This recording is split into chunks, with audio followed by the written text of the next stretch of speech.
Assalamualaikum warahmatullahi wabarakatuh. Saya Lilis Tianingsih dari Prodi Pendidikan Sejarah. Australia di antara Perang Dunia. Australia merupakan bagian dari daratan Gondwana yang kemudian terpisah pada 5 juta tahun yang lalu. Daratan Gondwana terdiri dari Amerika Selatan, Afrika, India, Australia, dan Antartika. Pada 1606, jauh sebelum kedatangan Kapten James Cook ke Australia, bangsa Belanda sudah terlebih dahulu menginjakan kaki di sana. Orang Belanda diakui sebagai orang Eropa yang pertama kali menjelajahi Australia, dan kemudian mereka menyebut Australia sebagai New Holland. Pada 26 Januari 1788, 11 kapal Inggris berhasil mendarat di Botany Bay dengan membawa penumpang sebanyak 1.487. Di antara penumpang tersebut, 759 adalah narapidana dan tahanan politik. Sisanya adalah tentara dan petugas rumah tahanan. Banyaknya orang Inggris yang mendarat pada hari itu membuat 26 Januari ditetapkan sebagai Australia Day. Sekitar tahun 1790-an, berakhirnya Perang Kemerdekaan Amerika Serikat di tahun 1783 membuat Inggris tidak lagi dapat mendeportasi para tahanan ke Amerika Serikat. Sedangkan sejumlah tahanan terus bertambah. Kemudian si negara Inggris ini menjadikan Australia sebagai tempat pengasingan bagi para narapidana.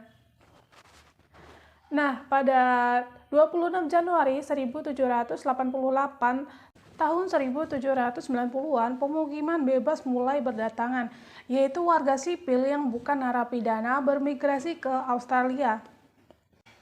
Namun koloni-koloni ini tetap berstatus sebagai koloni dari Australia. Koloni tersebut terbentuk antara lain New South Wales, Western Australia, dan South Australia Victoria, Tasmania, dan Queensland. Seiring berjalannya waktu, pengaturan koloni secara sendiri-sendiri ini menimbulkan kepentingan yang tumpang tindih nih. Kenapa? Karena selain itu perlunya keseragaman peraturan guna membatasi datangnya imigran.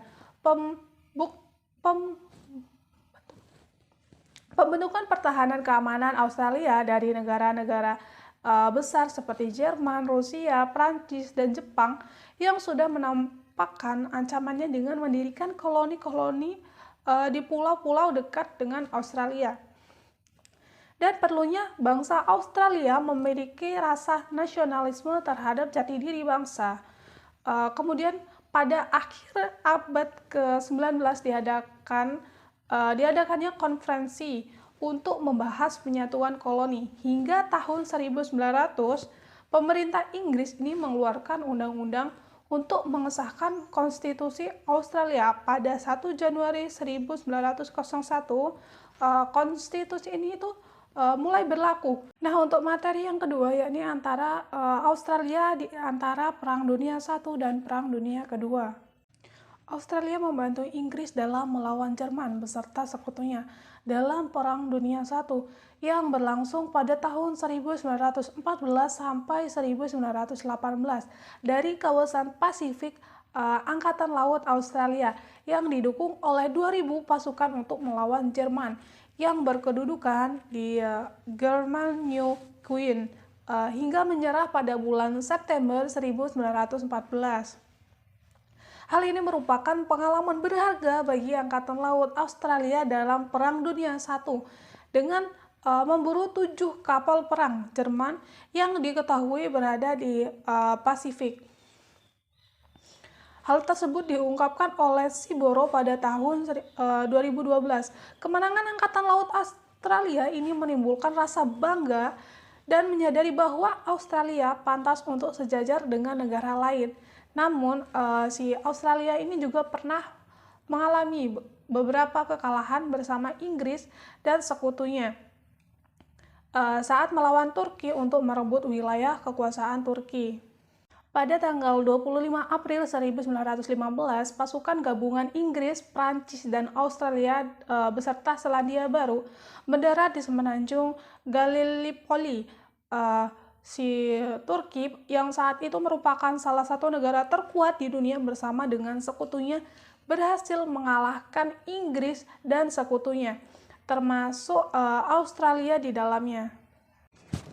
Peperangan ini pun memakan banyak korban dari kedua pihak. Tercatat 59.342 orang meninggal dan 2.153 orang menjadi korban dari prajurit Australia yang ikut ambil bagian dalam Perang Dunia I.